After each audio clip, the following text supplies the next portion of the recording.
Certainly, Ripple had a record 2022. We'd rather see crypto do well at large, but we had a great year, signed up more and more customers and more volume going through our payment rails.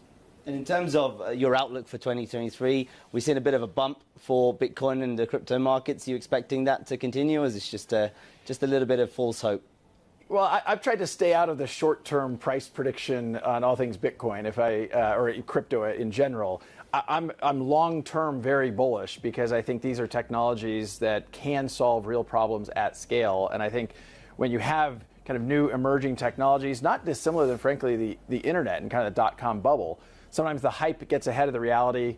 That comes into balance over time. But we shouldn't forget, really not that long ago, 21 years, Amazon during the dot-com bubble almost went out of business.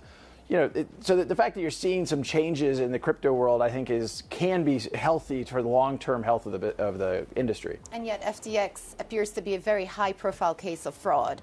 There are serious regulatory and auditing gaps that went on with that institution. And yet at the same time, what I'm reading is so many people have been critical of SBF for having this close relationship with the regulators, the fact that he visited Gary Gensler so many times. So where do you draw the line? We need to strengthen regulation and oversight in this industry, but how close should the relationship be between your peer group and the U.S. regulators who are looking at these institutions? So I know that the SEC had met a bunch of times with SBF. I don't know the specifics of what types of oversight they were applying.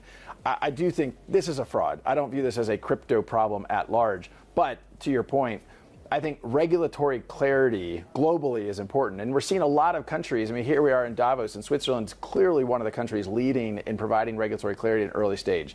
You have the UAE leaning in, the UK, Japan, Singapore.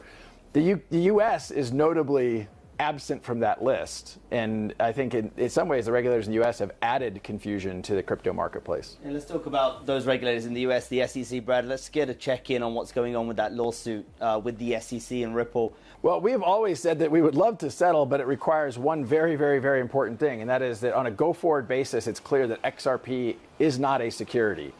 The SEC and Gary Gensler has very outwardly said he views almost all crypto as a security, and so that leaves very little space in a Venn diagram for settlement.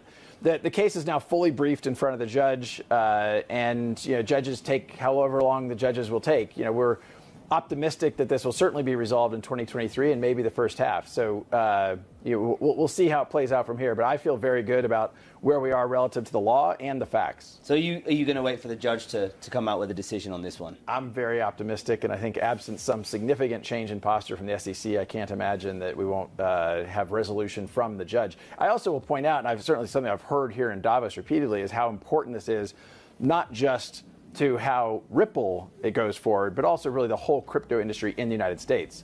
And I keep reminding people that outside the United States, crypto is still thriving, Ripple is still thriving, and we should make sure we're continuing to engage non-U.S. regulators as well. I mean, it's also difficult to say it's thriving when so many people have lost a lot of money speculating, and the key word here is speculating. We talk about, obviously, crypto is down 65%. Tesla is down 65%. Facebook is down about 65%. No one's saying, hey, we shouldn't invest in Tesla or Facebook. So I think we have to, clearly, I would much rather not have the volatility we've seen in crypto in 2022. But I think we also have to look at that in concert of other kind of growth investment areas. And again, to your point, most of crypto has been speculation. If it's just speculation, I don't think that's long-term sustainable. We need to focus on utility and make sure we're solving problems for customers.